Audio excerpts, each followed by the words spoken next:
ኦቦ ዳውድ ኢብሳ ኤርትራ እንደነበሩና ከሳቸው ጋርም የመገናኘት እድሉ ጌታቸው አሰፋ ያደራጃቸውና አስመራ ውስጥ ኮሙኒኬሽን አለ። የተለየ ነገር አለው። ይሄ ነገር ፕላንም አልነበረንም ምኞትም አልነበረንም። ምክንያቱም ኤርትራ ተዋክተን እዛ አስመራ ስር ደርሰን ተመለስተዎች ነው። ጀነራል አበበ ገረሱና እነ ጀነራል ከማል ገልቹ በሽራሮ በኩል ሪግሩፕ ራሳችን እናደርጋለን ነው አልነው እንጂ መፈንቅለ መንግስትም አልነበረም። ሰኝ ነጃል ሽጉቤ እና ሌሎችም እንደዚሁ እነሱን ተከትለው የመጡ 5000 የሚያክል ሰራዊት ወንድሙን ገሎ የሚያውጀው የድል ዜና ይል አገር በማፈርስ ህዝቡንም በማጋጭ የሀገር ስምንም በማይነካ እዚሁ መፈጸም አለብን ብለናስ ጀነራል ተፈራን በወቅቱ የነበሩት ማለት ነው እና ጀነራል አሳምነው ጽጌ ኦኬ ወይ ቢሮ አለው እዛ ይሄድ ወይም ደግሞ ጫካ ያለው እዚህ ይምጣ። ምክንያቱም ጥያቄያችን አንድ ነው። እርሶም ያን ጥሪ ተከትሎ ነው ወደ ኢትዮጵያ ገቡት። የውጊያ ድል ሁልጊዜ በቅነሳ ነው የምታከብ ግን ደግሞ ነፍጥ አንግበው ደግሞ የወጡ አካላት አሉ። ሰው ገሎ ጀግና የሚሆንበት መቆም አለ። ሀሳብ እየተደመረ ለውጦች እየታዩ የመጡበት ሂደት አለና ለነዛ እንዲሸለል አገር ተከላክሎ ነው ሊፎከርለት፣ ሊሸለልለት፣ ሊገጠምለት፣ ሊዘፈንለት የሚገባ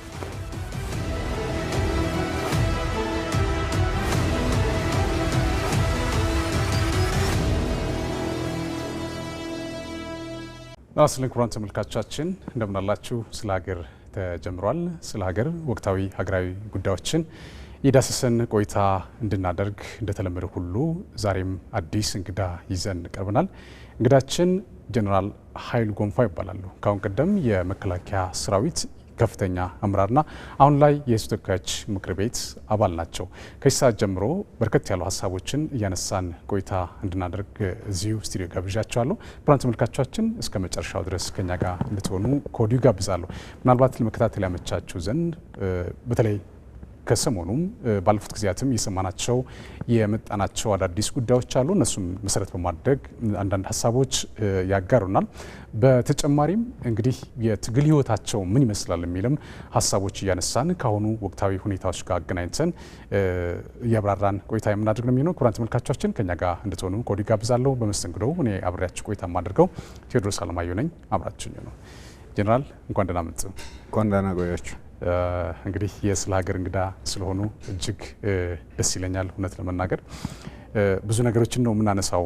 ታሪክ እናነሳለን፣ ወደ ኋላ መለስ ብለን አሁን ላይ ያለው ወቅታዊ ሀገራዊ ጉዳዮችንም እናነሳለን እና እንደው ጀነራል ለመነሻ እንዲሆነን ጀነራል ኃይሉ እንደሚታወቀው ካሁን ቀደም በተለይ በመከላከያ ሰራዊት አባል ሆነው አመራር ሆነው ሲሰሩ በነበረበት ጊዜ አንድ ኢንሲደንት የተፈጠረበት ሂደት ነበር። በተለይ እነ ጀነራል አበበ ገረሱና እነ ጀነራል ከማል ገልቹ በሽራሮ በኩል ሰራዊት ይዘው የወጡበት ሂደት ነበረ። በእርግጥ በሰዓቱ የነበረው ስርዓትን ባለመቀበል እንደሆነ መረጃዎችን ለማጠራጠር ታድርጊያለሁ። እርስዎ ደግሞ ከአንድ ወር በኋላ በዚህ በኬንያ በኩል የወጡበት ሂደት ነበረ። ለምንድን ነው የወጡት? እንዴት ነው የሆነው የሚለው ነገር እስኪ እናንሳ ጀነራል። አመሰግናለሁ። እንግዲህ ለትውስታ ያህል ነው። እውነት ነው። በወቅቱ በተለያየ ጊዜ ነው ከስርዓቱ የወጣ ነው። ከስርዓቱ የወጣነው ሁላችንም ስርዓቱ መስተካከል ያለበትና መሆን የሚገባውን እንደ መከላከያ በመሰረቱ መከላከያ የፖለቲካ ፓርቲ አባል አይደለም፣ ኒውትራል ነው። ተጠሪነቱም ለህገ መንግስትና ለህዝብ ነው። ሀገር መጠበቅ ነው። ይሄ ነገር በሂደት ወደ ፖለቲካል ፓርቲ እያደላ ብቻም ሳይሆን ከፓርቲዎቹም የአንድ ቡድን ፍላጎት ማስፈጸሚያ የሆነ ሲሄድ በውስጥ ሆነን መስተካከል የሚገቡ ነገሮች ብዙ ጥረናል እንዲያስተካክሉ። በመከላከያ ውስጥ ራሽናል ለሆኑ አመራሮች ወታደሮችም ጨምሮ ይሄ ነገር እንዲስተካከል አገራዊ እንዲሆን የሀገር ጉዳይ እንዲሆን ብዙ ጥረናል። መቀበል አልቻሉም በወቅቱ የፖለቲካ አመራሮቹ። ከዛ በኋላ እኛ በተቻለ መጠን አገር ነው የምናገለግለውና አገራችን እንወዳለን። አገር የጠላ የለም። ብዙ ሰው ከፍለንበታል። ከኛ በፊትም ከፍለዋል። በወቅቱም እየከፈሉን እስካሁንም እየከፈሉን። ስለዚህ አገር ደግሞ የምትቆየው በዚህ በጋራ ትብብር ነው የሚል መንፈስ ስለነበረ ይህ ነገር እንዲያስተካክሉ ብዙ ትግል አድርገናል። እምቢተኛ በመሆናቸው የውስጥ መደራጀት አገር የማዳን ስራ ነው ሰራ ነው። በወቅቱ እንግዲህ ይሄን ስንሰራ እንደምታውቀው እንግዲህ አክሲደንትሊ በተለያየ ጊዜ እዚሁ እናደርጋለን ብለን አሰብነው። ምንድነው አገር በማያፈርስ ህዝቡንም በማጋጭ የሀገር ስምንም በማይነካ እዚሁ መፈጸም አለብን ብለን አሰብን። እንዳጋጣሚ ሊንኬጅ ተፈጠሩና እዚህ መግለጽ የማልፈልጋቸው ጉድለቶች ተፈጠሩ። በዛ ምክንያት እነ ጄኔራል ከማል በወቅቱ በወሰነው ጊዜ ሳይሆን ቀደም ብሎ ወጡ። ጄኔራል ከማል እና ጄኔራል አበበ። ከዛ በኋላ እኔና ኮሎኔል ገመቹ ደግሞ ከአንድ ወር በኋላ ወጣን። አላማችን አንድ ስለነበረ ሄደን ተገናኘን ማለት ነው። ስለዚህ ዲቴይሉ መናገር ባልፈልግም ጠቃሚም ስላልሆነ አክሲደንትሊ የሆነ ነገር ነው። ጉዳዩ ግን መስተካከል አገራችን ውስጥ ሲካሄድ የነበረው እንዲስተካከል ነው አላማው እንጂ የማንንም ወይም ወደ ኤርትራ የመሄድ ወደዛ ወጥተን ዋስትና የማግኘት ኢልምም አልነበረንም። ሄደንም እንደዛ አይነት ሰዎች አልሆንም። ምክንያቱም ሀገራችን ስለምንወድ ምናልባት ጄኔራል እርስዎ እንዳሉት ያው ሀገር የማዳን ስራ ነው በወቅቱም ሲሰሩ እንደነበረ ያብራሩልኝ እና ይሄ ቅንጅታዊ የሆነ አካሄድ እንደነበረ እንግዲህ መረጃዎችን ሳገላብጥ ያየሁበት ሂደት ነበረ። እንግዲህ መስከረም 1 በጋራ ለመውጣት አስባችሁ ነበረ። በአንጻሩ ግን በተለያየ አጋጣሚ የተወጣበት ሁናቴ እንደነበረ እርስዎም እንደውም በሞያሌ አድርገው እንደወጡ፣ በአንጻሩ ደግሞ በኤርትራ በኩል በሽራሮ በኩል ደግሞ እነ ቀደም ሲል የጠቀስናቸው እነ ጄኔራል አበበ ገረሱና እነ ጄኔራል ከማል ገልቹ የወጡበት ሂደት ነበረ። ይሄን አንዳንድ ሰዎች ሌላ ትርጉም የሰጡት ሰዎች ስላሉ ነው። ይሄንን ዳነሳ የተለየ ነገር አለው ይሄ ነገር? የተለየ የለውም። ለገበያ የሚሆን ነገር የለውም። ለሀገር የሚሆን ግን ቁም ነገር ለትምህርት እንዲሆን በወቅቱ የመከላከያ ውስጥ ሂደቱ የነበረው የጋራ ነበረ። አሁን አንዳንድ ጊዜ ብሔራዊ የብሔር ብቻ የሚያደርጉ ሰዎች አሉ። አልነበረም። በወቅቱ የነበሩት ጄኔራሎች በጋራ አገር እናድን የሚል ከአራቱም አቅጣጫ በመከላከያ ሰራዊት ውስጥ ተወላጅ የሆኑት ተመካክሬን ነው ያደረግነው። አንዱ ተጎተተ፣ አንዱ ወደዚህ ሲል ትንሽ ክፍተት ተፈጠረ። ለምሳሌ በሰሜን በኩል የአማራ ኃይሎች ነበሩ። እነ ጄኔራል ተፈራም ኢንቮልቭ የሆኑበት እና ሳምነው ጽጌም ኢንቮልቭ አሁን ፋኖ ያሉት ፋኖ ተመጣጣው ላይ ያሉት ኦኬ ነበሩ። ትንሽ እነሱ አካሄድ ወደ ጫፍ ሲለሄዱ ከጊዜ ጋርም የማይዛመን ነገር ስላነሱብን ይሄ እንዲስተካከል ከነሱም ጋር ዲል ስናደርግ ነበረ። የደቡብ ልጆች ነበሩ፣ ሁሉም ኢቭን የትግራይ ሰዎችም ነበሩበት ይሄን ጉዳይ ላይ ማለት ነው። ስለዚህ መስተካከል አለበት ነው መነሻው። በዚህ መሀል እንግዲህ ግራቪቴት ሆነ ሰው ማለት ችኩልነት መጣ። በወቅቱ ስናደርገው የነበረው እኛ በጠበቅነው ጊዜ ሳይደርስ ኢንፎርሜሽን ሊንኬጅ ስለተደረገ አንዳንድ ሰዎች በያዙት መንገድ በያዙት ግንባር ሄዱ። በወቅቱ የነበረው በሁሉም ግንባር ነበረው የአደራጀት እንደ አገራዊ ነው እንጂ የሆነ እንደ ዝም ብሎ ግሩፕ አይነት አልነበረም። ስንጠባበቅ ባለመፍጠኑ ቅንጅቱ ትንሽ ጋብ ሲል ሌሎችን ለማዳን ሲባል በሰሜን በኩል እነ ከማል ወጡ። መውጣታቸው እነሱም አስበው አይደለም። በመሰረቱ ሁላችን ውሳኔ የነበረው ወደ ኤርትራ እንሄዳለን የሚል ምንም ፕላንም አልነበረንም፣ ምኞትም አልነበረንም። ምክንያቱም ኤርትራ ተዋግተን እዛ አስመራ ስር ደርሰን የተመለስ ሰዎች ነን። ኤርትራ ሄደን ብዙ እዛ ስለ ኢትዮጵያ ኢንትረስት ኢትዮጵያ ደግፋ ለውጥ ታመጣለች ብለን አናምን። እንደ አጋጣሚ ወደዛ ተሻገረ። ሲሻገርም እንግዲህ እነ ከማል እንዳልኩ ቀድሞ ወጡ፣ በኋላ እኛ ተቀላቀል ነው። እዚህ የቀሩትም ተመሳሳይ ነገር ማድረግ ሲሞክሩና አሳምኖ እነሱም ለእስር ምናምን ተደረጉ። ልዩነታችን የመታሰርና የመውጣት ጉዳይ እንጂ በሀገራዊ ጉዳይ ምንም ችግር አልነበረን። በኋላ ላይ እዛ ስንሄድም በኋላ ጥያቄ ካለ ልታነሳው ትችላለህ። እኛ ያዝነው አጀንዳና ኤርትራ ውስጥ የነበረው ኃይል እንደውም የኤርትራ ፍላጎት ከኛ ጋር ማች አላረገም። እነሱ ዲክቴት ማድረግ ፈለጉ፣ እኛ ፍላጎት አልነበረም። እኛ ሀገር አልጠላንም፣ መንግስት ሲስተሙን ነው ጠላ ነው እንጂ ሀገር እንፈልጋለን፣ ኢንተረስት አለን፣ ናሽናል ኢንተረስት እንዲነካል አልፈቀድንላቸው። ተይዞ የደም ሰራዊት እነሱ በሚፈልጉ የሚሰማራ አይነት አልሆን አለ። ከዛ በኋላ ሁላችንም እንግዲህ እዛ ለ10 ዓመት አንደር ሃውስ አሬስት ነበረን። ግማሹ እዛ እንግዲህ ትናንሽ ቻሌንጆችን መቋቋም ያቃተ ሰው ደግሞ ወደ ግሩፕ ሄደ። ከኛ ውስጥም እነበቤ ኮሎኔል አሁን ጀነራል አበበ ገረሱ ለእስር ተዳረጉ፣ ከኛ ተወስዶ ማለት ነው። እኔና ከማል አንደር ሃውስ አሬስት ተደረግ። ምክንያቱም ይሄን አድርጉ አሉ። ይሄን አናደርግም የሀገራችን ብሔራዊ ጥቅምና አካል ስላል ነው። ይሄ ኤርትራ ላይ ነው አይደል? ኤርትራ ላይ።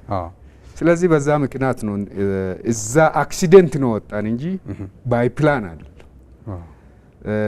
መስከረም 30 እንወጣለን ስንል ወደ ኤርትራ አይደለም፣ በኢትዮጵያ ውስጥ ሆነን ሪግሩፕ ራሳችን እናደርጋለን ነው አልነው እንጂ መፈንቅለ መንግስትም አልነበረም። በመስከረም 1 እንወጣለን አልነው። በኢትዮጵያ ውስጥ በአገራችን መሬት ውስጥ ሪግሩፕ አድርገን ይሄ መንግስት ከሰማን እንዲሰማ፣ ምክንያቱም አብዛኛው ሰራዊት ተደራጅተዋል እንጂ የመፈንቅለ መንግስትም አስበን አይደለም፣ እንደዛም እንደማዋጣ ስለምናውቅ በወቅቱ። ስለዚህ ኤርትራ እንደ አክሲደንት እዛ መጣና ስንሄደው ከኛ ፍላጎት ስላልተገናኘ ያው ሁላችንም እዛ ፖዝ ተደረግን ማለት ነው። ጀነራል ምናልባት ኤርትራ ከመሄደው በፊት እዚህም እስር ምናምን አጋጥሞት ነበር? ምናልባት የቁም እስረኛ አድርገውት ነበር? እንደዚህ አይነት ነገር ሰምቼ ነበር። የቁም እስረኛ እኔ አልሆንኩም። የቁም እስረኛ የነበረው ኮሎኔል ገመቹ ነው እንጂ እኔ አይደለሁም።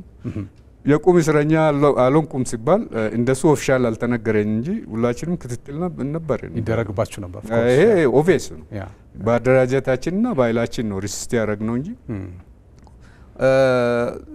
ከኛ ጋር የወጡም ያልወጡም የነበሩም ያው የቅርብ ክትትል የነበረባቸው ነው። ምክንያቱም ቴንሽኑ የመከላከያ አባላት አመራሩም የሌላ ተወላጅ የሆነ ፖለቲካል ፓርቲ ሰርቭ እንዲያደርግ ነው የሚፈለገው እንጂ አገር አይደለም። ከዚህ አንጻር እኛ ደግሞ ይሄን ነገር ኢንተረስትድ አይደለንም። አንደር ቴንሽን ነው ሁሉ። ስለዚህ በሰዓቱ እንግዲህ ያው መከላከያ በባህሪው ብሔር የለውም ነው የሚባለው። አዎ ትክክል። ግን በአንጻሩ አሁን እንደሚነግሩኝ በሰዓቱ ለነበረው ስርዓት ግዴታ መገዛት እንዳለበት ማገልገል እንዳለበትም እንደ አሳይመንት ይሰጥ እንደነበረ ነው እንግዲህ እየነገሩኝ ያሉት። በነገራችን ላይ የማነሳቸው ጉዳዮች ወደ ኋላ አካባቢ ለምናነሳቸው እንደ ግብአትም ሊሆን ስለሚችል ነው ወደ ኋላ መለስ ብዬ እያነሳ ያሉት። ጀነራል ወደ ራሽያ ለትምህርት ሂዶ ነበረ። ራሽያ ትምህርት ሂደው እያለ በአንጻሩ ኦቦ ዳውድ ኢብሳ ኤርትራ እንደነበሩና ከእሳቸው ጋርም የመገናኘት እድሉ አጋጥሞት እንደነበረ መረጃዎች ሳገላበጥ የሰማሁበት ሂደት ነበርና ተገናኝታችሁ ነበር ወይ? ምንስ አወራችሁ በሰዓቱ የሚለው ነገር እስኪ እንግዲህ ወሬው ከደረሰ ተገናኝተናል። እዛም ሳይሆን እዚህም ኮሚኒኬሽን ነበረን እና ያልተግባባናቸው ብዙ ነገሮች አጀንዳዎች ነበሩ። ከዛ በኋላ በአካል እኔ ለትምህርት ራሽያ እያለሁ መጣ ዛና አልኩት መጣ። አቶ ዳውድ ኢብሳ ማለት ነው በወቅቱ የኦነግ ሊቀመንበር የነበሩ ናቸው። መጡና እኛ ሀሳብ አለን እነሱም ሀሳብ አላቸው። ሀሳቡን አቀረበልን። ሀሳቡን ሲያቀርብልን በእኔ በኩል ሀሳቡን አቀረብኩለት። ምክንያቱም እንደ ግለሰብ እኔ የሚያስበው ምንድን ነው ከማንኛውም ሰው ጋር ተነጋግረን አገራዊ ጉዳይ ላይ መስማማት አለበት የሚል አቋም ያለኝ ሰው ነው እንጂ ተቃዋሚ ስለነበረ መንግስት ስለሚወድ ስለሚጠላ የሚል ዲስፕሊን አልነበረንም። ምክንያቱም መከላከያና ስለ ሀገር ጥቅም ስለምናውቀው መጣ እኔ ጋ ፕሮግራማቸውን ነገሩን። አይ በዚህ ፕሮግራም ብዙም እንደማዛልቅን ሪፎርም እንደሚያስፈልግ እዛ ነው ነገርኩት። ይሄ ነገር ሪፎርም እንደሚያስፈልግ እሱም ተቀብሎ ሪፎርም እንደሚያስፈልግና በኢትዮጵያ ኮንቴክስት ውስጥ ሆነን መታገል እንችላለን በመበታተን ሳይሆን የሚል ነገር አነሳውለት። ሁለተኛ ኤርትራ ውስጥ ትግል ቁጭ ብላችሁ መታገል ብዙ ርቀት እንደማትሄዱ እና ለድጋፍ ከሆነ የዲፕሎማሲያዊ ድጋፍ ሊሆን ይችላል ወይ ሎጂስቲክ የሆነ ማይነር የሆነ ነገር ነው እንጂ ትግል መሆን ያለበት በሀገር ውስጥ ነው እንጂ ኦልሞስት 99% በወቅቱ የነበረው የኦነግ አመራር አስመራ ነው። ይሄ ነገር ራሱ አደጋ ነው። አንደር ኮንትሮል ናችሁ። ስለዚህ የተወሰነ ለዲፕሎማሲ ወይ ለሎጂስቲክ ስራ እንጂ ሁሉም ሀገር ቤት ገብቶ መታገል አለበት። ካልሆነ በሩቅ በሪሞት የሚመራ የትግል አካሄድ ትክክል አይደለም ብዬ ነግሬዋለሁ። ሶስተኛ ነጥብ ያነሳ ነው የኢትዮጵያን የፖለቲካ ሂደት ውስጥ መቀላቀል ነው እንጂ እሱም በመተቸት መታገል እንደማይቻል ነገርኩት። በአካል ገፍቴ መታገል ነው እንጂ እሱም በመተቸት ከሌላ ጥሩ ነገር ኤክስፔክት ማድረግ ራሲ ሆነ ተገንቴ ማስተካከል ነው ምን ነገር አነሳውለት እና አለና አለ። ስለዚህ ጉዳያችን ሁላችንም አሳይመንት ወስደን በወቅቱ እናስተካክላለን እና በሚለው ሄደ። እሱ ይዞ ተመጣው ትንሽ እንደ አባልነት እንደ ጥቃቅን አሳይመንቶች የመስጠት ነገር ነበረ። በእኛ በኩል ለሱ ዝግጁ አልነበርንም። ምክንያቱም ሀገራዊ ጉዳይ ነው። እኛ ስለ ትልቅ በኔ ሌቨልም በጀነራል ሌቨል ስታየው የሀገር ጥቅም እንደሆነ በደንብ የሚገባን ሰዎች ስለሆን ዝም ብለ በጥቃቅን ነገር ፕሮቮኬሽን ሰርቴ አገር የሚለወጥ አይነት አካሄድ ትግል አንቀበልም ስላልኩት በዛ ተስማምቴን ተዋይቴን ሪፎርም እንደሚያደርጉ እሱም ተመለሰ። እኔም ትምህርቴን ጨርሼ ወደ ሀገሬ ተመለስኩ። ብዙም መሻሻል አላየሁበት። መሰረታዊ የሆነ የርዕዮተ ዓለም ልዩነት ነበራችሁ ብለን ማለት ይችላል በሰዓቱ?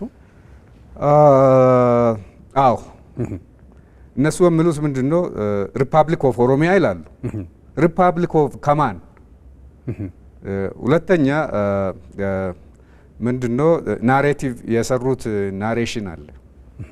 የትግሉ ናሬሽኑ መስተካከል አለበት ብለን ነው የምናስበው። የኮሎኒ ነገር ነው የሚያነሱ። እኔ ኮሎኒ የሚባል ነገር ኮንቴክስቱ አይመቸኝም፣ አያስኬድም። ሞክራችሁታል። ይሄ ወደ 40 በዛን ጊዜ ወደ 40-50 ዓመት ተጠግቷል ትግሉ። ይሄን አይል ሄዳችሁበታል።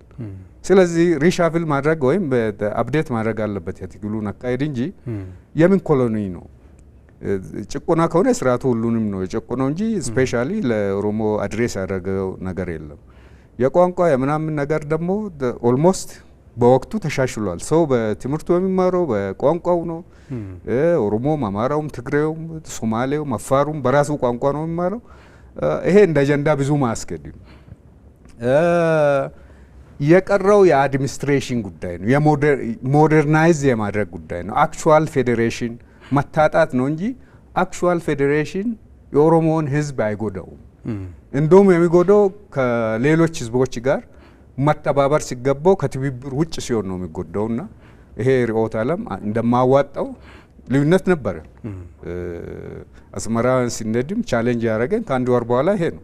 ይሄ ነገር ካላስተካከላችሁ በጋራ መሄድ እንደማንችል ነገር ነው። ተንጀብል ሆነ እርምጃ መውሰድ አልቻሉም፣ ሪፎርም ማድረግ ማለት ነው።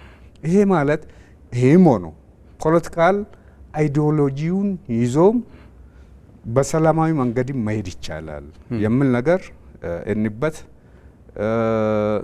እንደ ህዝብ ኦሮሞን ብቸኝነት አድርጌ ማቅረብ ትክክል አይደለም።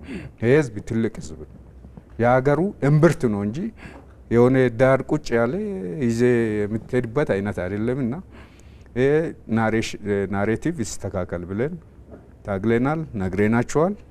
አልተቀበሉም። እኛም ከሀገራችን ኢትዮጵያ እንወዳታለን።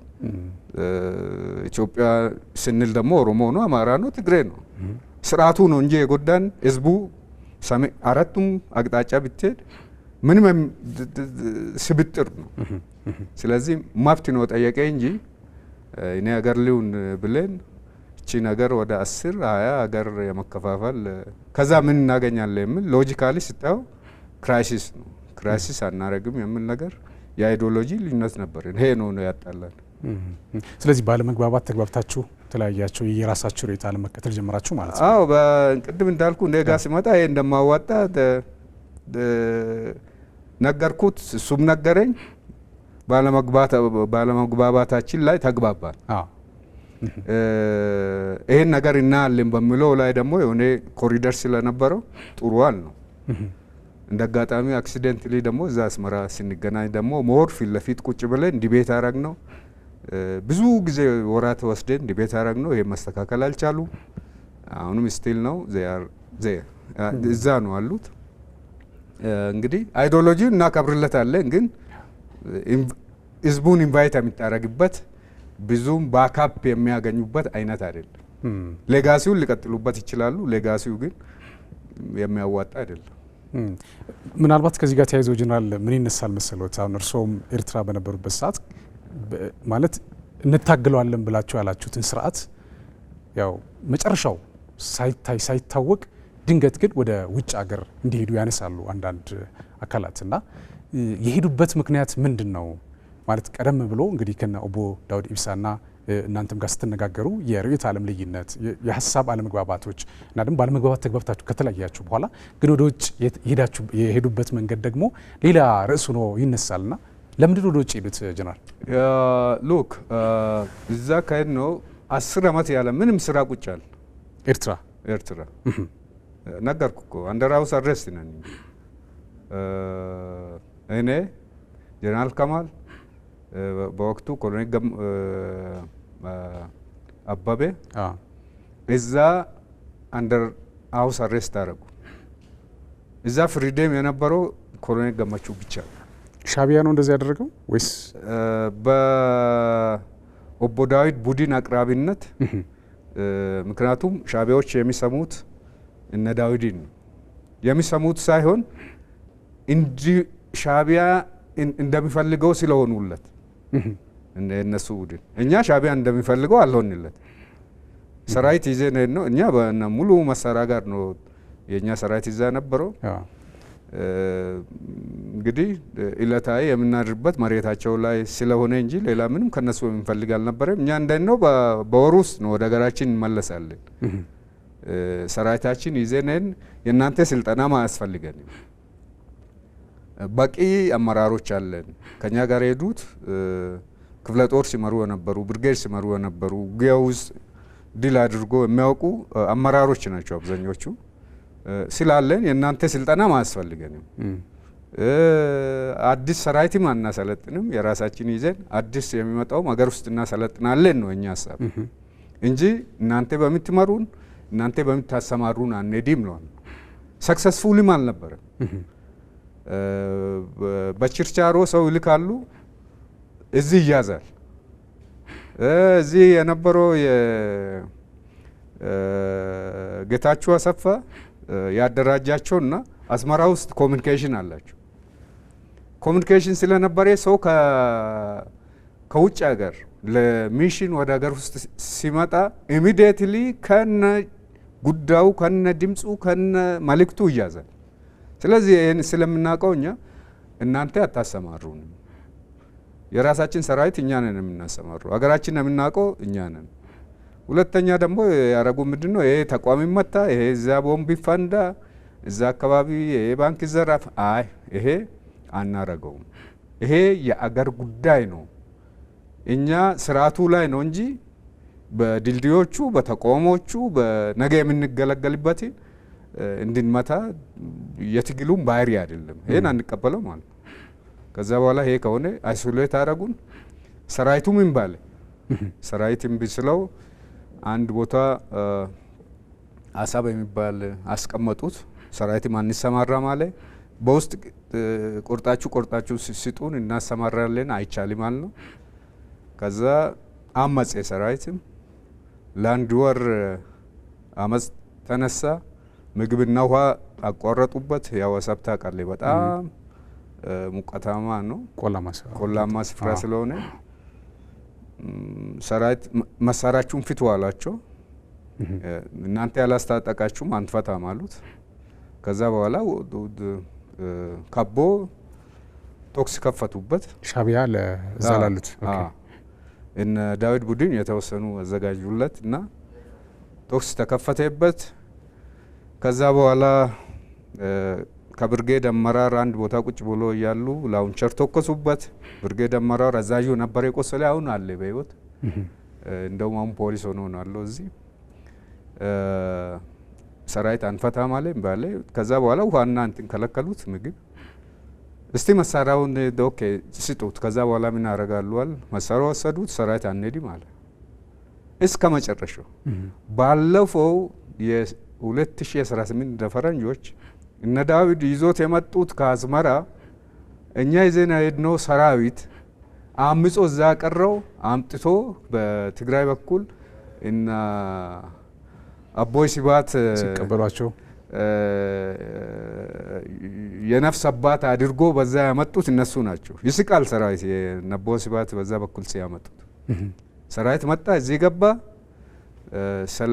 የተወሰነ ኦሪየንቴሽን ወሰደ። ያ ሰራዊት ተመልሶ አሁን በብዙ ቦታ ግማሹ ወደ መከላከያ ተመለሰ፣ ግማሹ ፖሊስ ሆነ፣ ስራውን ጀመረ ማለት ነው። ያ ሰራዊት ነው አንሰማራ ሀገራችን አናደማማ ያለ ነው ይዞ ተመጡ እንጂ የራሳቸውማ በትኖ ግማሹ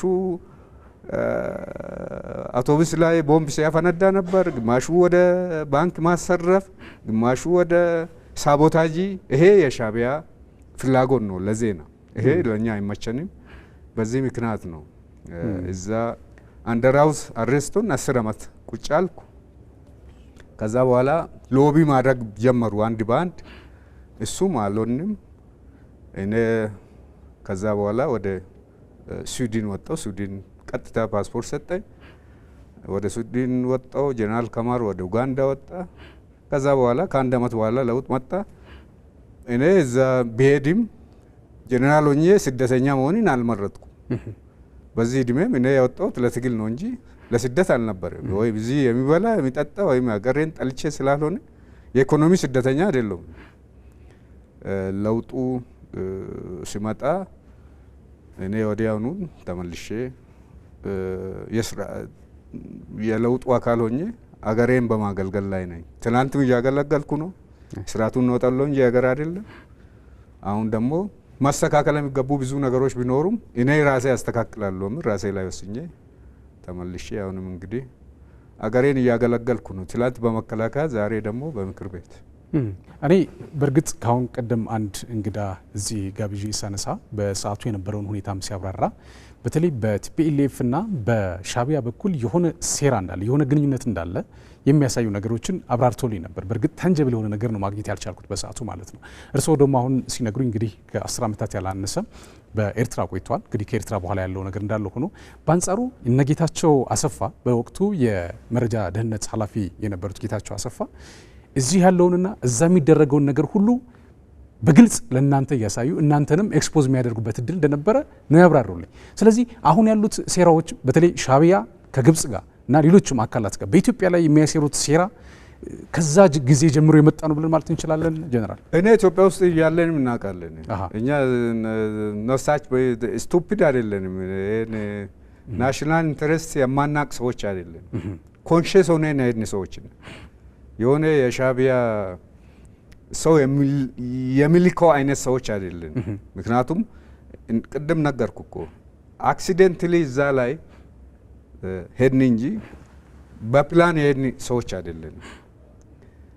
የሻቢያ ፍላጎት ድሮ እናውቃለን። ተዋግተናል እኮ እዛ ባድሜ እኮ ተዋግተን አሸንፈን እዛ አስመራ ስር አድርሰን በወቅቱ በነበረው የቲፒኤልኤፍ ባካፕነት በዛን ጊዜ ቦታ ማሳዝ እየተቻለ እንድንመለስ የተደረገ ነው። ያሸነፍከው ነው ያሸነፍከው ሀገር ለአንተ አሁን ባካፕ ይሆናል ብለህ አታስብም። ስለዚህ ይሄ ራሱ የሴራው አካል ነው ብለን ማለት እንችላለን። በተለይ እዛ ደርሶ ያ ሁሉ መስዋዕትነት ተከፍሎ ድጋሚ ወደ ኋላ መመለሱ ምን ጥያቄ አለው? ጀነራል ጻድቃን እኮ መጠየቅ ትችላለህ። ዋና ተዋናይ የነበረው እሱ እያለቀሰ ነው ተመለሰ። ሳሞራን መጠየቅ ትችላለህ። በወቅቱ የነበሩ እነሱ ናቸው አመራሮቻችን። ሻቢያ ያለቀለት ከአስመራ ተነስቶ ወደ ናቅፋ እቃ መጫን ሲጀምር የቀድሞ ጠቅላይ ሚኒስትር እኮ ነው ኦቨርራይድ ማድረግ ወደ አስመራ መሄድ እየተቻለ ሁሉም ተዘጋጅቶ ተመለሱ የተባለው።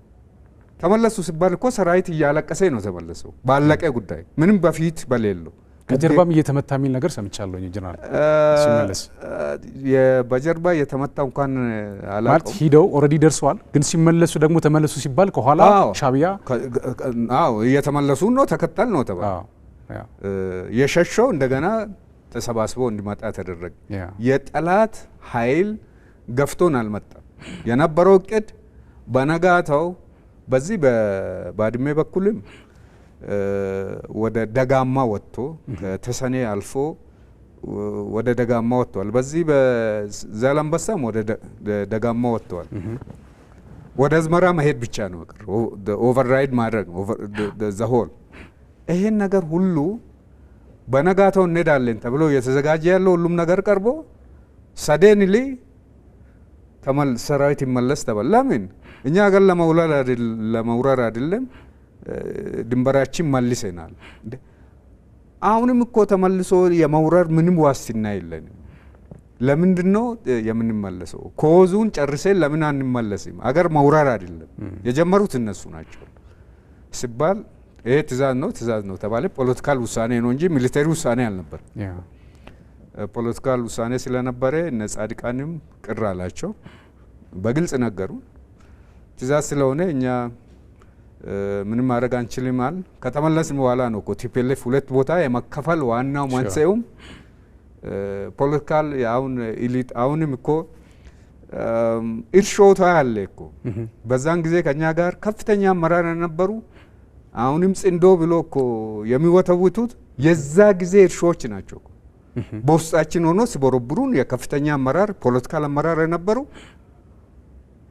የመመለሻው አካል ነበሩ አሁንም እዛ ሎሌ ሆኖ ሲሰሩ ያሉ ጀነራሎች እኮ በጣም የሚያሳዝን እኛ አገር አለን ብለን ስንታገል የሌላ አገር ሰዎች ጥቅም ጠባቂ ሆኖ ነው ተገኙት ስለዚህ በዚህ ምክንያት ስለሆነ እነ ጌታቸውም እነ መለስም ከነሱ ጋር ሲሰሩ ስለነበሩ እኛ ይሄን ነገር እናውቃለን ስለምናውቀው ነው እኮ እዛ በእናንተ አንታዘዝም ያለው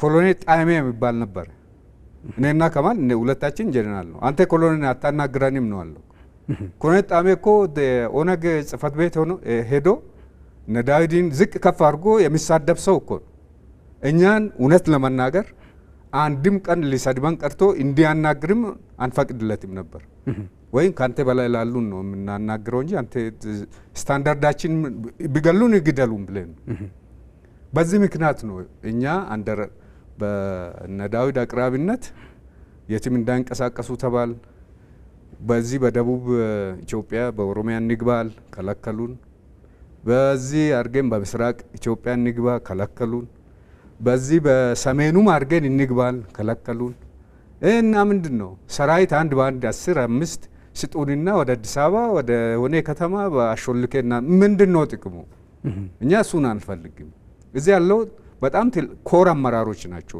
ሰራዊት ማደራጀት የሚችሉ ናቸው እንጂ የሆነ እደ ቦምብ አሸክሜ አፈንድቶ ዜና የቀን ዜና ፍጆታ እንዲሆን አይደለም ማለት ነው ከዛ በኋላ ተለያየን ቁጭ በሉ አሉ ያው በዚህ ምክንያት ነው እንግዲህ ቁጭ ያልነው እንረዳቸዋለን ማለት ነው ፍላጎታቸው ይገርማል በጣም እውነት ለመናገር እንግዲህ ከዚህ በኋላ ነው እርሶም በተለይ የለውጥ አመራር ወደ ስልጣን ወደ አመራርነት ከመጣ በኋላ በርከት ያሉ የፖለቲካ ፓርቲዎች ሰላማዊ የሆነ ትግል ለማድረግ እንግዲህ ወደ ሀገር የገቡበት ወቅት ነበረ እርሶም ያን ጥሪ ተከትሎ ነው ወደ ኢትዮጵያ ገቡት ቅድም የጠቀሷቸው ጀነራል አበበ ገረሱም ሌሎቹም እንደዚሁ በግብጽ በኩል ሲገቡ እርሶ ቤት በኩል ነበሩ ያኔ ጀነራል ሲገቡ እኔ ሱዳን ነበርኩ ኦኬ ወዲያው ለውጥ እንደመጣው እኔ ተወሰኑ አመራሮች ነበሩ የሆነክ ከፍተኛ አመራሮች እነሱ ይዤ ነው በክብር ነው እዚህ የገባ ነው ማለት ነው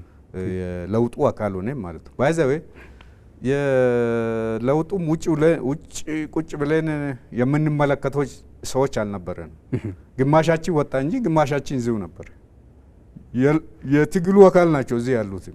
እኛ እኮ ከጀነራሎች ጋር አልተጣላንም። ከዋና አሁን የለውጥ መሪዎች ጋር ጥላቻ አልነበረን። ኮምፕሊሜንታሪዎች ነበር፣ እንረዳ ነበር። የናሽናል ኢንትረስት ላይ ልዩነት አልነበረን የቦታና የጊዜ ጉዳይ ካልሆነ በስተቀር በሚመቸን ሁሉ ትግል ሲካሄድ ነበር። በወቅቱ የነበረው ከተደራጁት ከ22,000 በላይ ሰራዊት ነው ቲፒኤልኤፍ የበተነው በወቅቱ። ያ ሁሉ ተመልሶ የሙቭሜንቱ አካል ነው። ግማሹ የቄሮ አካል፣ ግማሹ በወቅቱ የነበረው የፋኖ ሙቭሜንት የነበረው በሰላማዊ መንገድ ነው። ግማሹ የደቡቡ የቄሮች ሙቭሜንት፣ ሁሉም አባል ሆነና ሰራዊቱም የሙቭሜንቱ አካል ነው። ዝም ብሎ ሲምፕሊ የመጣ ለውጥ አይደለም። የሆነ ሰው ተነስቶ ውረዱ ስላለ አይደለም። ከውስጥም ከውጭም የተቀናጀ ትግል ስለነበረ ስለዚህ ስንመጣ በክብር ነው መጣን። አገራችን ለመገልገል ነው ትላንትም የነበረው። ስንመጣ ደግሞ ምንም ለውጥ ምንም የማናቅ ሰዎች ስላልነበሩ ለማግባባት ብዙም ችግር አልነበረን። ፓርቲ ከማብዛት አንድ መሆን ስለመረጥ ሁሉም ነገር መርጃ ያደረገ ማለት ነው። ጀነራል፣ ሌላው ነገር ምናልባት እርስዎም የሚታወሱበት በጣም ትልቅ ነገር አለ። በእርግጥ የሀደ ሰንቄዎች አባገዳዎች የሰሩት ስራ እንዳለ ሆኖ ማለት ነው እና እነ ጃልሰኝ እነ ጃል ሽሩቤ እና ሌሎቹም እንደዚሁ እነሱን ተከትለው የመጡ 5,000 የሚያክል ሰራዊት ወደ ኢትዮጵያ መጥተው ሰላማዊ የሆነ የፖለቲካ ትግል እንዲያደርጉ በማድረግ ረገድ የእርስዎ ሚና ትልቅ እንደነበረ ይነሳል። እውነት ጀነራል ምንድን ነው ያነሳሳዎት ይህን ለማድረግ የሚለው ነገር እስኪ? እኔ የሚያምንበት ወንድም ወንድሙን ገሎ የሚያውጀው የድል ዜና የለም የሚል ነገር አለ። አንዱን ማሸነፍ አንችልም። የምንሸነፈው ለሰላም ብቻ ነው። በውጊያ በጦር ባይዘው እኔ ወታደር ነኝ። የሆነ የድል ዜና በእናንተ ሚዲያ ሲተላለፍ እንደዚህ ተይዘዋል፣ እንደዚህ አድርገዋል፣ እንደዚህ ሆነዋል ብላችሁ የድል ዜና ውጊያ ውስጥ ያልነበረ ሰው ጥሩ ነው ብሎ ያከብራል። እንደ ወታደር ብጠይቀኝ 100 ከነበርን 80 ሆነን ነው ድሉ ነው የምናከብረው። 20 ሰው አተን ሲምፕል ነው። ለምሳሌ ነው ሺዎች አተን ነው ድል አግኝተናል። ለምን ነው የውጊያ ድል ሁልጊዜ በቅነሳ ነው የምታከብረው።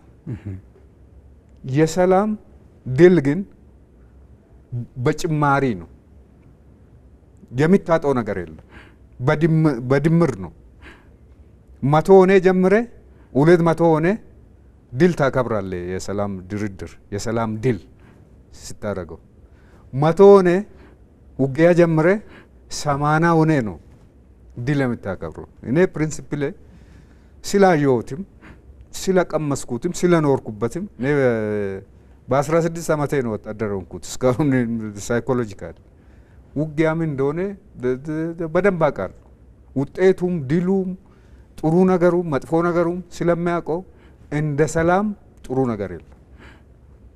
ስለዚህ ወደዚህ መሳሪያ እንዲያነሱ የሚያደርጉ ጉዳዮችን ሶልቭ በማድረግ በመፍታት ወደ ድል ማምጣት ይቻላል ለምን የሚያምንበት ሰው ስለሆንኩ እነዚህ ልጆች መረዳዳት ነበረብን።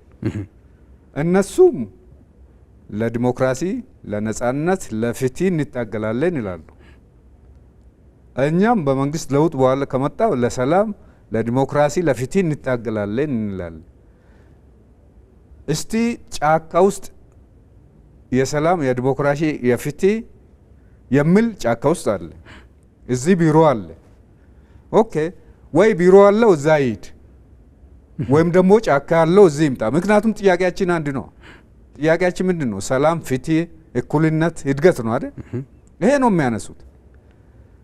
ይሄን ስንለው ኦኬ እኔ መጀመሪያ ያልኩት ከነኚህ ልጆች ጋር ወይ ካሳመናችሁ እናንተ ጋር እንሁን፣ ወይ ካመናችሁ እዚህ ሆነን እንታገል። አልተመለሰ ሁሉም ነገር የስ እኔ ማምንበታለሁ። እንዴት እንመልሰው በጋራ የምለው ላይ ተግባባን። በእውነት ሲምፕል በሆነ መንገድ የተጠቀምነው ልጆቹም የተቀበሉት ምስጋናም የሚገባቸው አንጃን ግራንጃ የሚያበዙ ፕሮቶኮል የሚያበዙ የሶስተኛ ወገን የፈረንጅ የኤዩ የኢጋድ የሰንበዲ ዋስትና አልፈለግንም።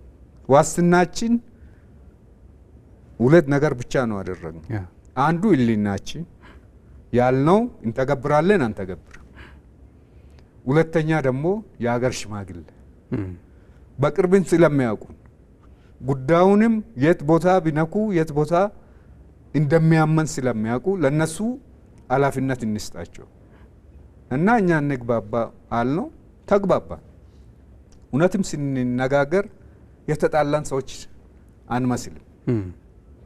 የተነጋገርነው ድንጋይ ላይ ቁጭ ብለን ነው፣ ሶፋ ላይ ወይም በአውሮፕላን ወጥተን የሆነ ሆቴል ይዘን የሆነ ሶስተኛ ወገን በትርጉም ፈረንጆች እኛ መሀል ገብቶ በሚያነጋግሩን አይደለም። በምንሰማማ ቋንቋ በምንረዳዳ ባህል በምናቀው ሸንተረር ውስጥ ቁጭ ብለን ነው አወራን።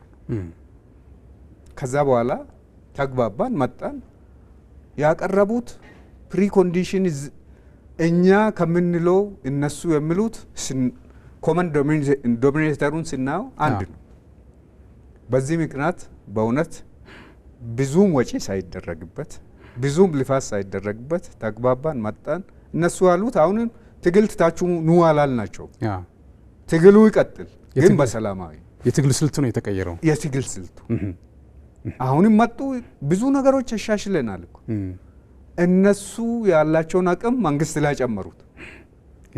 መንግስት ደግሞ እነሱ ጋር ያልነበረው እዛ መስራት አዳጋች የነበሩት እዚህ በሰላማዊ መንገድ ላይ ጨመሩት።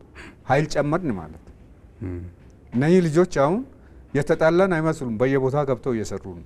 በኢንዲቪዥዋል የሚሰሩ በግላቸው እየኖሩ፣ በመንግስት መዋቅር ውስጥ የገቡ ጥሩ ነገር እየሰሩ፣ አስተማሪ የነበረ ሐኪም የነበረ ሁሉም በቦታው እንደው ሞር ታማኝ ሆኖ መስራት ጀመረ። እኔ ጥሩ ሞዴል ይመስለኛል። ይሄ ብቻም ሳይሆን ይህ ሞዴል አሁን በአማራ ክልል እየታየ ያለው የዛ ነጸብራቅ ነው። ድል የምታገኘው በሰላም ውይይት ላይ የምታገኘው ድል የመባዛት ድል ነው፣ በጦርነት የመቀነስ ድል ነው የሚል ነገር ስላለን እኔ በዚህ ስለሚያምን እንደዛ ነገር ተፈጥሯልና ሚናዬ እንዳልከው ሀሳብ አቅራቢ ነኝ እንጂ ፈጻሚዎች ናቸው መመስገን አለባቸው። በረሃ ነበሩ፣ አዋቂዎች ነበሩ፣ እውነትም ፖለቲሻኖች ነበሩ። ሪዝን ምክንያቱን አውቆታል፣ መንገዱን አውቆታል፣ የህዝብ ፍላጎትን አውቆታል። ስለዚህ ለዚህ ነው ያልነው ምንድነው የሀገር ጥቅም ደግሞ አውቆታል። የሀገር ጥቅም ጥያቄ የዛሬ ክርክር አይደለም፣ የነገ የትውልድ እድል የምንወስንበት ነው። ስለዚህ የሀገር ጥቅምን የዛሬ ክርክር ካረከው የሀገር ጥቅምን ትጥላለ። የሀገር ጥቅምን የዛሬ ክርክር ማድረግ ትቴ የነገ ትውልድ እድል መወሰኛ ካረከው ትግባባለ። በዚህ ምክንያት ነው ተቀበል። ዋው በጣም ይገርማል።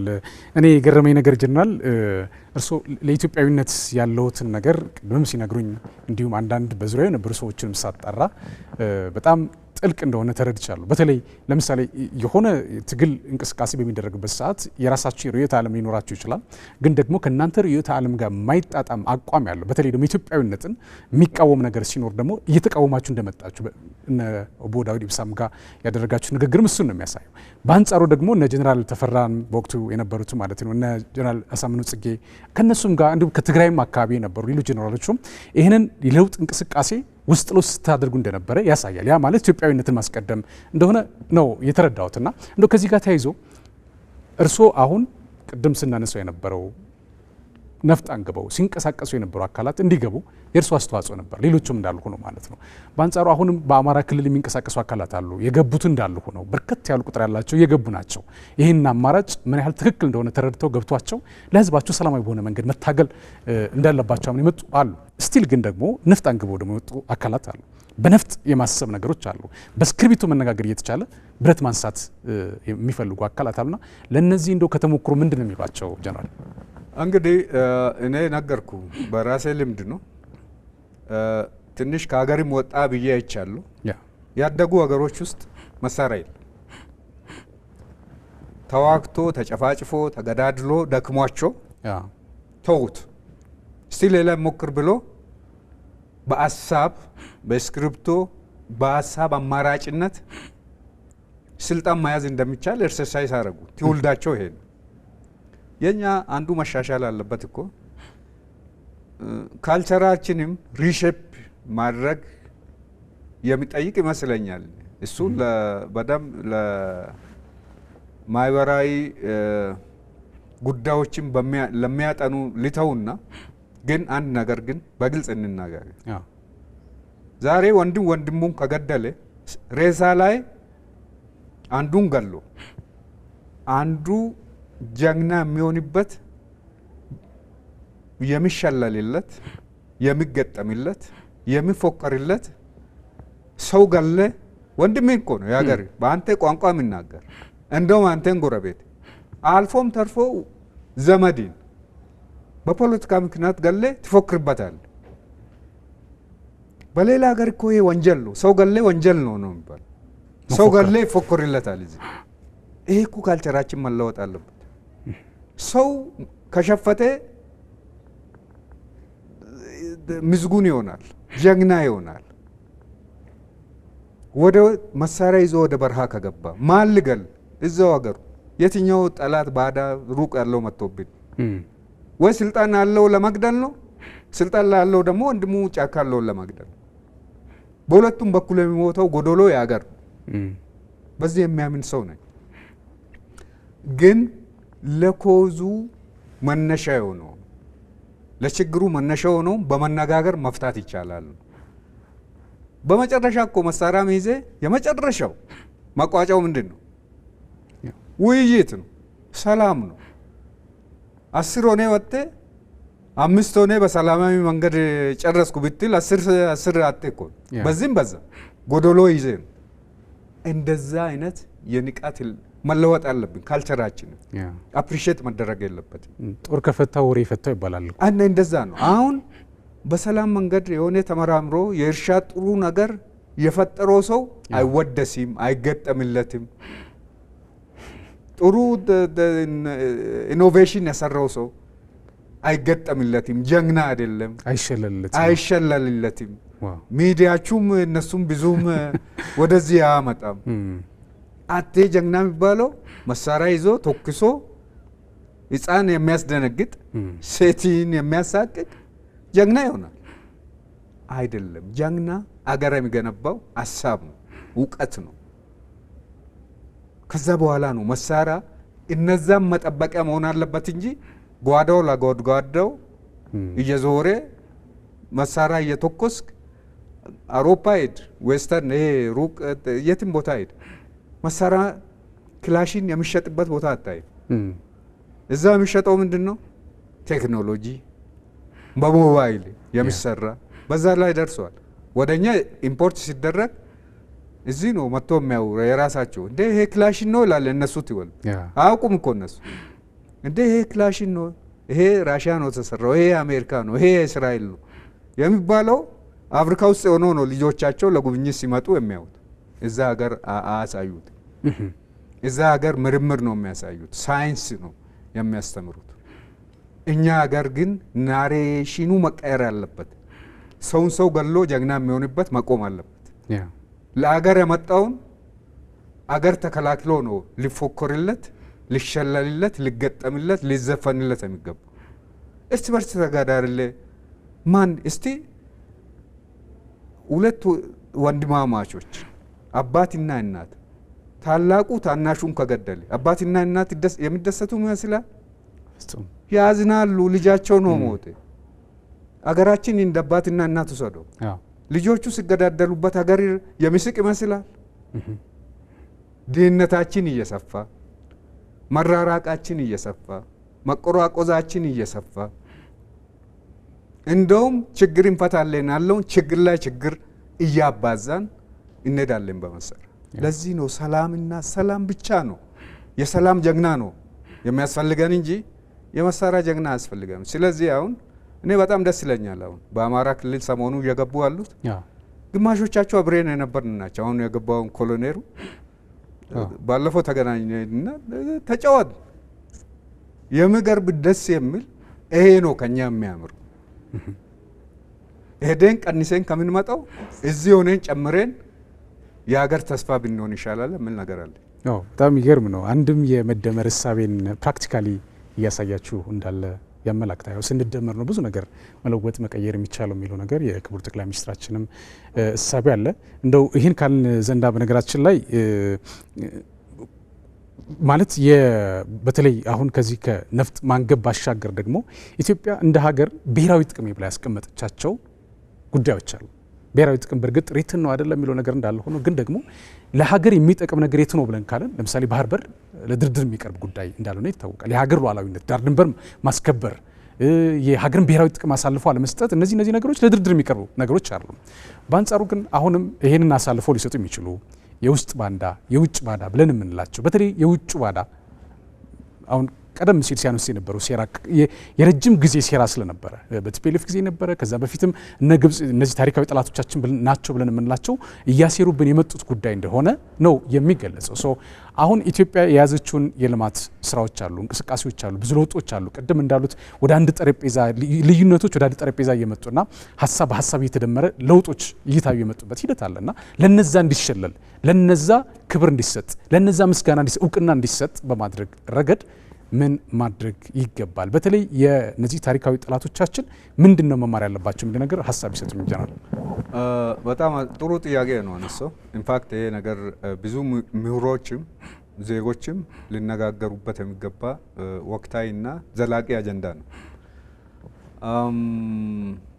አንዱ ችግር ነው ትንሽ እኔ ነኝ የምለውን እኔን በእኔ የምለውን አስተሳሰብ መተው ኢጎይዝም የኢጎ ነገር ትንሽ ቀነስ ማድረግ ብቻም ሳይሆን ከቻልን አቮይድ ማድረግ መተው አለብን የሚል ነገር አለ።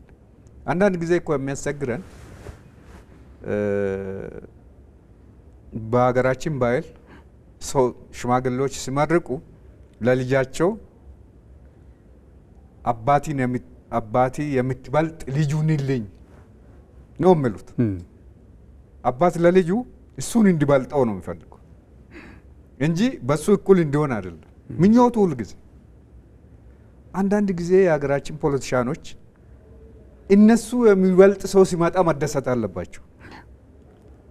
አሁን ኢጎይዝም የምናደርገን እኛ ሀገር እሱን የሚበልጥ ሰው ሲመጣ እንቅፋት መሆንን ነው። አንዳንድ ጊዜ አጀንዳ የልማት ወይም አሁን የጀመርነው ይሄ ለውጥ ወጣቶች መጥተውበት ትላንት በስልሳዎች ውስጥ ሲታገሉ ነበሩ። በዛን ጊዜ ሲታገሉበት በወቅቱ በነበረው አጀንዳ ትክክል ነው፣ ለነሱ ትክክል ነው፣ በወቅቱ መድረክ ትክክል ነው። የስልሳዎቹን የሰማናዎቹን በ2000 አሁን ባለንበት ዘመን አፕላይ እናድርግ ብንለው በሁለት ምክንያት አንችለው። አንደኛ በወቅቱ ትክክል የነበረው በዛሬው ስህተት ነው ሊሆን ይችላል። በዛሬው ትክክል የሆነው በዛኛው ጊዜ ስህተት ነው። በዚህ ምክንያት አይቻልም። ስለዚህ ምንድነው መፍትሄው? መፍትሄው መሆን ያለበት ይሄ ኢጎይዝም ትተን አሁን ያለው ትውልድ ከኔ ይበልጣል ብዬ መገመት። አሁን እኔ ሁል ጊዜ በሰው ስለሆንኩ ሁማን ቢንግ በተፈጥሮ ሜሞሪ የትላንትና ነው የሚያስታውሰው። ሁል ጊዜ ሪፈረንስ የትላንት ስለሆነ የዛሬ ሳይሆን አንጎሌ ቀድሞ የሚነግረኝ የትላንት ነው። የዛሬ ትውልድ ደግሞ የዛሬ እና የነገ ነው የሚነግራቸው። የዛሬዎቹን ለዛሬዎች የምክር ሀሳብ ከመስጠት ውጪ ከልጆች ጋር መሮጥ የለብንም። ባዮሎጂካሊ እድሜም አይፈቅድልንም፣ ሀሳቡም አይፈቅድልንም ቴክኖሎጂ። ስለዚህ ከዚህ አንጻር ኢጎይዝም መተው ነው። ወደ አንተ ጥያቄ ልምጣና የአገር ጥቅም ናሽናል ኢንተረስት የባህር በር ጥያቄ አሁን የፖለቲካል ፓርቲ ጥያቄ አይደለም፣ የብልጽግና ጥያቄ መሆን የለበትም። የተቃዋሚ የተፎካካሪ ፓርቲዎች የተወሰነ ግሩፕ ጥያቄ አይደለም፣ የአገር ነው፣ የጋራችን ነው። ነገርኩ ቅድም እኮ የአገር ጥቅም ጥያቄ የዛሬ ክርክር መሆን የለበትም። የአገር ጥቅም ጥያቄ የነገ ትውልድ እድል መወሰኛ ነው ብለን መውሰድ ያለብን ነው። ብዙ ከብት የሚያረባ ሰው በረቱ እንዲሰፋለት ነው የሚፈልገው ወይስ እንዲጠብ ነው? እንዲሰፋ። ምክንያቱም 50 የሚወልድ ከብት ካለ ላም ከአንድ ዓመት በኋላ ስንት ይሆናሉ? 100። በረቱ ያው ከሆነ እነዚህ ከብቶች የሚቀጥሉ ይመስላል። የግድ ያ ከብት ወይ ቦታ ለቀ ትንሽ ሰፋ ማድረግ አለብን። ኢትዮጵያ እንደዚህ ነች። በምስራቅ አፍሪካ ኢትዮጵያ በሁሉም መንገድ እኛ ስላልን ሳይሆን በተፈጥሮ ተሰጠን ወሳኞች ነን። አቅም አለን፣ ተፈጥሮ የለገሰችን ነን። ስለዚህ የመጀመሪያው ከጎረቤታችን ጋር በሰላም የማኖር ተፈጥሯዊ ግዴታችን ነው። ሁለተኛ ለኛ የሚገባ የማግኘት ተፈጥሯዊ ግዴታችን። ስለዚህ ያደን የምንወጣበት ልናገኝ ይገባናል። ያጣነውም ደግሞ በህገወጥነት ነው። ቅድም ባልከው በባንዳነት ነው። ያቺ ባንዳ አሁንም አለች፣ ነቅተንበታል። ካሁን በኋላ አይሰራም። ትውልድ የሚቀበል የለውም። እኛ ሰፋን፣ ባንዳዎችም አሉ፣ ከሀገር በላይ አይደሉም። ሰላማዊ በሆነ መንገድ ባንዳዎችን እናሸንፍ። ታሪካችን ለባንዳ ሁልጊዜ ያሉ የምናሸንፋቸው ናቸው። አሁን ራእያችን እግር ውስጥ ጎንበስ ብለን እግር የምናይበት ሳይሆን ቀና ብለን ማዶ የምናይበት ነው። ምክንያቱም ማዶ የሆነ ነገር አለ። እኛም ያህል እኛም እናያለን፣ የጋራ እንሆናለን። ማዶ ካላየን መዝለል አንችል። እዙ ካየን ወንዝ ያለ ታስሬ ትቆያለህ። ይሄ እኔ ስላልኩ ሳይሆን ሰንበዲ ስላለ ሳይሆን ተፈጥሯዊ ግዴታችን። ይሄን ነገር ተፈጥሮ ያዘዘን አፕላይ ማድረግ አለብን። ዋው በጣም የሚገርም ቆይታ ነው ያደረኩት። እውነት ለመናገር ጀነራል ኃይሉ ጎንፋ የቀድሞ የመከላከያ ሰራዊት ከፍተኛ አመራር እንዲሁም ደግሞ የአሁኑ የሕዝብ ተወካዮች ምክር ቤት አባል እዚህ ስቱዲዮ ተገኝተው ለሰጡኝ ታሪክ ቀመስ የሆነ ሀሳብና ረዳድ እጅግ አድርጌ ነው አመሰግነው። ፈጣሪ ያክብርልኝ ጀነራል። እግዚአብሔር ያክብርልኝ። በጣም አመሰግናለሁ። በጣም ጥሩ። ክቡራትና ክቡራን ተመልካቾቻችን ለዛሬ የያዝነው ስለ ሀገር ዝግጅት የተመለከታችሁትን ይመስል ነበር። በመስተንግዶ ነው ቴዎድሮስ አለማየሁ ከእናንተ ጋር ቆይታ አደረግኩ። በቀጣይ ሳምንት በሌላ እንግዳ እንገናኛለን። በያላችሁበት ሰላም ሁኑ።